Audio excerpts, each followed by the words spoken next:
Wellness Crew, and welcome to today's reading of the 64 Ways Personal Contemplations on the Gene Keys. I know that I said, or it says in the description, that this is going to be on the 19th Gene Key, but I actually didn't completely finish my last reading on the 18th Gene Key. So I'm going to go ahead and finish up on the 18th Gene Key, and then I'm going to go into the 19th. There's still one more dimension missing from this contemplation, and that's the coming together of the spiritual and the physical, of heaven and earth, of the mystical and the scientific, of technology and consciousness. It's not the way some people think. It's not about cybernetic humans. It's about us realizing that we are the technology. Our vehicles are capable of a lot more than we realize. And that's where this inner revolution is going to take us, to the realm of the magical. I was reading this book recently about a Himalayan renunciate, Swami Rama, and he goes to see all these incredible masters over the course of his life. One of them is called Agori Baba, this weird wise man who everyone is afraid of. And he lives in a remote cave by the upper Ganges. Anytime anyone comes near, he shouts at them and throws stones. But our guy goes to see him and spends some days in his company. Well, they are two renunciates, so they kind of have an understanding. Baba has the extraordinary gift of transforming matter into energy and vice versa. And he's living on his own to perfect his art. That's why he pretends to scare people away. He turns these pebbles into almonds and manifests all kinds of food out of nothing. By this point in the book, you know that you're listening to an authentic voice and that this is all true. The point is that we are the next technology to be developed. All we need is the inspiration, and this will happen. We all have these latent higher capacities. We have these cities. There's a big incarnation coming, and it's going to open up these pathways of magic, of alchemy, and not just individually, but through the collective. That's more powerful than we can possibly imagine. There's a higher ideal at the core of our DNA. We call it synergy. We'll be its vehicles. As it comes into the world, into form, it will implement the principle of syntropy, generosity, and service throughout humanity. The most efficient means of organization comes from being awake, because when we're awake, we move in harmony with all that is, and then we embrace the miraculous. When this same impulse becomes wisdom, it manifests through synthesis, the ability to see where everything and everyone are interconnected. Not just to see it, but to know it, remember it, and embody it. That's powerful. I'm in the strange position of being a prophet and a realist. I see what the world is today. I see the problems, the horrors, the hypocrisy, but I've also seen the future. I've remembered it, and its perfection. One day we will perfect our world. It may well take a period of deep chaos before we get there, because the shadow must be rooted out and utterly transformed. The future is a seed that lives in the present. That's the paradox. When Jesus said, "The kingdom of heaven is here now," he was right. He was absolutely right. It is here, but it's also coming. So see the perfection that is here now, and see the perfection that is coming. One is imperfectly perfect, and the other is completely perfect. But they're both truth, because they both resonate now. I know I'm going out on a limb with this city, but I really, really want us to get it. To hold both sides of the same coin inside ourselves and live from that. That's truly to know what perfection is. It's flawless. What a contemplation. The 19th way. Gene Key 19, the way of sensitivity. Shadow, codependence. Dilemma, heresy. Gift, sensitivity. Siddhi, sacrifice. Programming partner, Gene Key 33. Codon ring, the ring of Gaia. The transformational way of the 19th gene key moves from codependence to sacrifice, and it's the way of sensitivity. If we go to the theater or watch a film, most times the show we watch will utterly possess us. We become one with it as we're watching. We become absorbed in the drama, the characters, and the story. We go through many feelings: anticipation, worry, fear, joy, and yet all is an illusion. It's fabricated.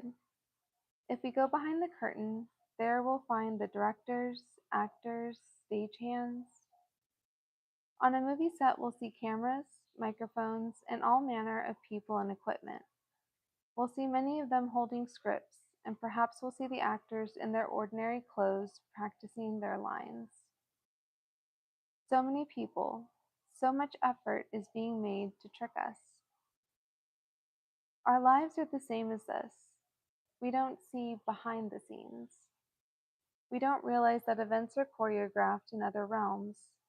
We don't realize that we, and all those around us, are wearing costumes.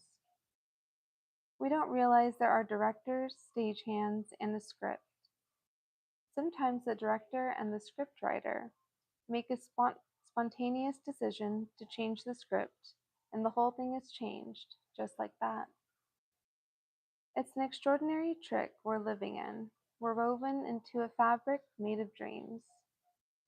The reason we're so easily hoodwinked is because of our attachments, our codependence. We agree unconsciously to support each other's illusion. On this earth, we're here to learn. This is a schoolroom. Eventually, we'll have to learn to stand alone, which means we'll have to break our codependence with everything around us. This is what happens when we die. When we die, we suddenly awaken and remember that this was all just a script. We can look back and see how we did. In the movies or theater, we see what other characters don't see. For example, in Shakespeare's Othello, we see the arch-villain Iago plotting against Othello's back, weaving the diabolical web of his downfall. But Othello doesn't see any of this, or how easily he's manipulated into his dark side. So it is with us. There are forces pitted against us. I don't say this to alarm, but to open our minds and hearts up to other dimensions. These forces are the forces that inhabit the shadow consciousness field. They would like us to exhaust all our precious life forces. Like vampires, they feed on our desires. On the other side, there are angels and beings of light, but they are more respectful, only intervening when utterly necessary or when called out for from the depth of one's being. The universe is teeming with life forms, and they're all here alongside us. They aren't far away. We're caught up in the web, in the drama. This may sound like a naive tale to some, and I am anthropomorphizing. If you were a psychologist, you could say the same thing with a different language. I'm using the language of the shaman because it's more colorful and also because I think it has more truth. Codependence is not just a psychological word referring to our relationships. It has subtle layers and levels to it. We feed other life forms and they feed on us. The human aura emits a wide array of emanations on different frequency bands. For example, when we take a hallucinogen or get drunk, we experience some of the other wavelengths. When we become embroiled in an argument, we taste another dimension. When we sit quietly by the side of the river, again we enter yet another realm. There are as many realms as there are humans and creatures. This is the theater of Gaia. So what does any of this teach us? Well, for one thing, we're here to learn to loosen our codependence with the energetic environment in which we live. Our codependence is with our thought forms, our belief structures, our opinions. It's also with our emotional patterns, our unconscious belief that we're a victim, or that we can behave badly and get away with it. We can never do so. The bad one always pays. The good one is always rewarded. Justice is built into the script, but we don't always see the full story. The dilemma of this shadow is an odd one. It's heresy. The heretic is one who breaks patterns, who speaks out against the status quo. The heretic is one who goes it alone, who's willing to shatter the fabric of his or her world in order to see more. It's a dilemma because it takes heresy to break out of this world of codependence, to see behind the scenes. Often people think of themselves as heretical. We like to think we're open-minded, but usually we're not. Usually we're very fixated with our worldview without realizing it. There's a terrific self-awareness needed to escape the web of patterns woven around us by our karma and incarnation. Some of the subtlest webs are the spiritual ones, carefully woven from the subtlest material. But a web is a web. We remain codependent. Heresy must throw everything out. It can hold a worldview, but that worldview must be seen as limiting and ultimately false. This gene key is about initiation. It's about opening our mind and heart up to other realms, other behaviors, and other possibilities. Our lives can be going in a certain direction, but the script can always change at any moment. My role with this contemplation, this 19th transformational way, is simply to show us the extent of the illusion we're living in. My hope is that just from us contemplating this deeply enough, perhaps a heresy will begin to grow inside us. The 19th gift, sensitivity. I realize that the contemplation on the shadow may not have seemed so practical. It's one thing to say, yes, well, the world we see is not the whole story, but what do we do with that? I wanted us to really take that in deeply first. The purpose of this wisdom is to bring us into the world, not take us up and away into other dimensions.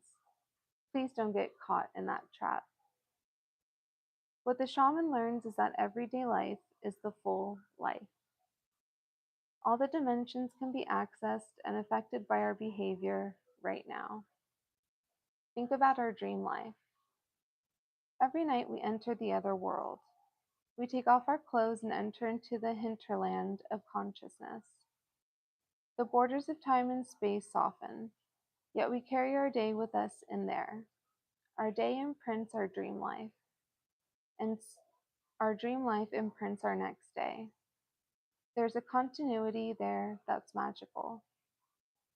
The gift of sensitivity is not to be confused with oversensitivity or hypersensitivity or sentimentality. Sensitivity is strength. Oversensitivity is an affliction that's imprinted by the shadow frequency band. We can re-imprint any of these patterns, given enough time and a deep enough sense of self-love and patience. The 19th gift is a gift of healing. It knows how to heal itself because it knows what it needs. The 19th gift doesn't allow us to burn ourselves out. It knows the secret of balance, how to feed one's own needs and balance them with the needs of others. Sensitivity also grows. It grows as we grow, as we allow the heresy of the clear mind and heart to penetrate our lives. It will begin to loosen our attachments to the drama around us. We begin to move closer into life. We come closer to others. We lean into situations instead of trying to shun them or hide from them. Sensitivity makes us more human, more rounded, more wholesome. We learn to parent ourselves. We learn to ask for support when we need it and let go of resentments. Our sensitivity is our coming alive. It's our rejoining the human race, settling into the family of creatures and all beings. Sensitivity feels like coming home.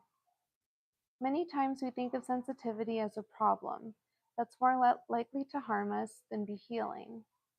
To say that someone is a sensitive person even means that they may be quite emotionally explosive or reactive. This isn't anything to do with the gift of sensitivity. This is a gift of opening, yes, to other realms, but not in a way that's showy. The true sensitive doesn't become a channel. The true sensitive doesn't make any such claims. The true sensitive leans into us as a fellow human, waits for us to open, and if we're very lucky, they may share with us some of the things they see and feel. The original name for this 19th hexagram in the I Ching is approach. It's a beautiful, simple word. The sensitive has learned the art of approach. They know how to approach things in the right way. They don't rush headlong into a sacred place. They may linger at the portal. They don't rush to greet a stranger, but they'll allow that person to approach them at the speed they're comfortable. The sensitive doesn't talk so much. They're a listener. With animals, they know the whole secret is the approach. We don't instigate touch. We wait for the animal to feel its own trust and then allow it to touch us. If we have this treasured gift, we need to first heal ourselves and learn to approach our life in a new way, one that's gentle and meets our primary needs. We need to make sure that we're fed by life, and this is our responsibility, not somebody else's. Codependence is when the relationship doesn't feel balanced. Our sensitivity knows instantly where the imbalance is, so we can address it openly, sensitively. Sensitivity also learns fast. It learns through insensitivity. We all do and say things that hurt others, sometimes intentionally, sometimes not. Sensitivity is an art we must learn, and when we've learned it, we feel so strong, so connected to life, but we also feel permeable and soft. This is where the heresy of openness one day leads. The 19th Siddhi, sacrifice. Heresy always leads to sacrifice. It always has done and always will do, until the day when the human mind has lost its power over our lives. There are different kinds of sacrifice. There is the lower sacrifice, the self-sacrifice, where one gives away one's power for the sake of others. This kind of sacrifice isn't healthy. If we damage ourselves deliberately by serving another, there's no honor in that. The higher sacrifice takes place internally. We sacrifice our lower impulses for a higher purpose. We fuel that which is highest in our nature rather than those impulses, natural though they are, that lower our frequency. Speaking ill of others is a good example. Most of us indulge in this behavior, but it doesn't bring us anything. At least that's how it appears. Through the lens of sensitivity, speaking ill of another person does indeed bring a harsh energy into our aura. It comes back on us at a deep, subtle level. The path to the cities is a path of sacrifice. We have to sacrifice our negativity. We have to sacrifice our negative projections of others and even of the world.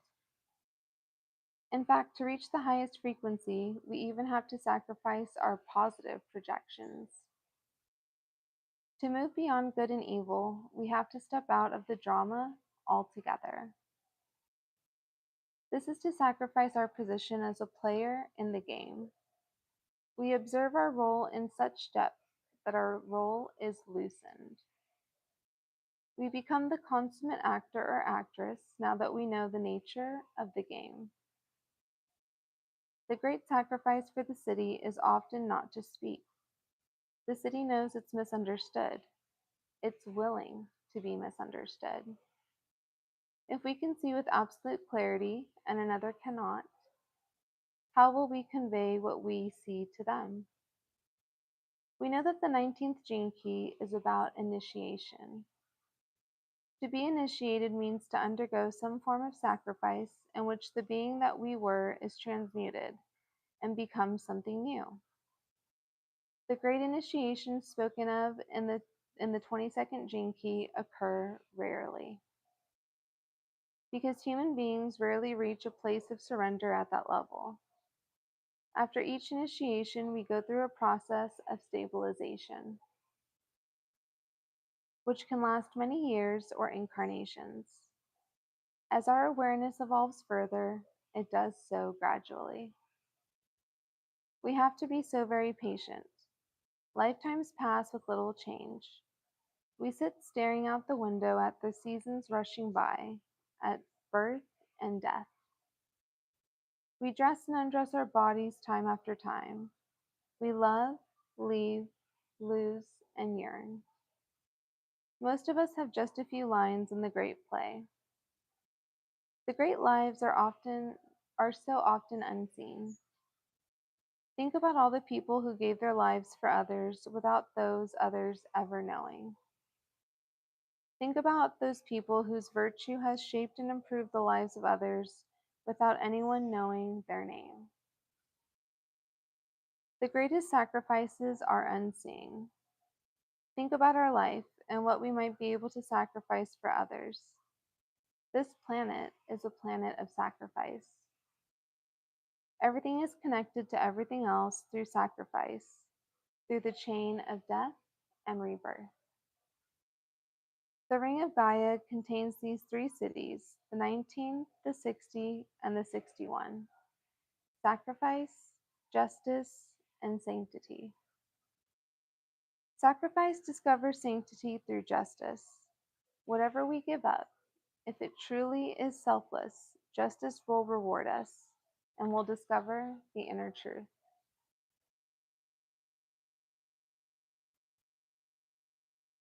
The thing is, we humans don't see the full spectrum of justice.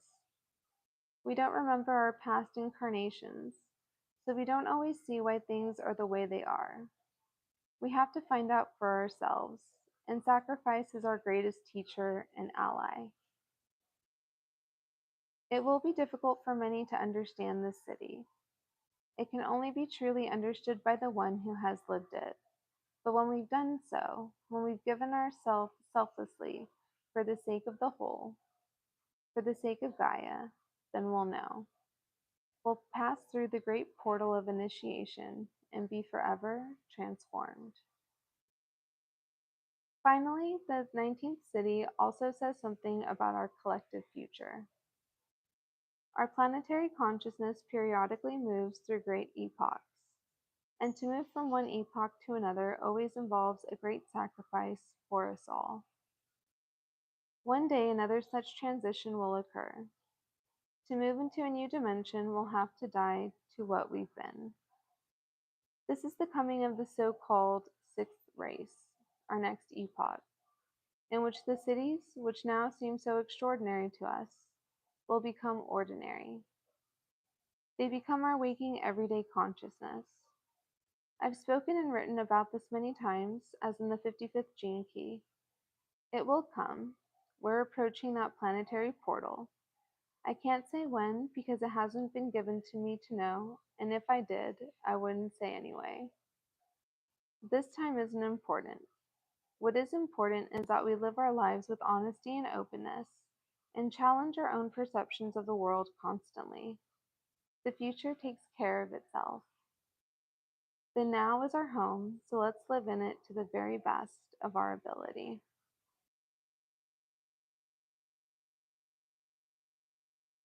All right.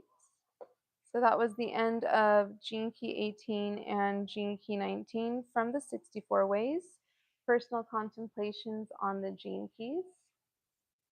I really like this breakdown of the gene keys because I like that Richard Rudd kind of provides a little bit of context, right? So it's not just always straight gene keys and not just specifically the text, but it's also kind of like his contemplations and um, all of the books. So you get to kind of have an experience of all of what he's trying to say, and or maybe all of what you're not sure what he's trying to say, right? Because some of the things that he says are kind of out there, kind of woo woo.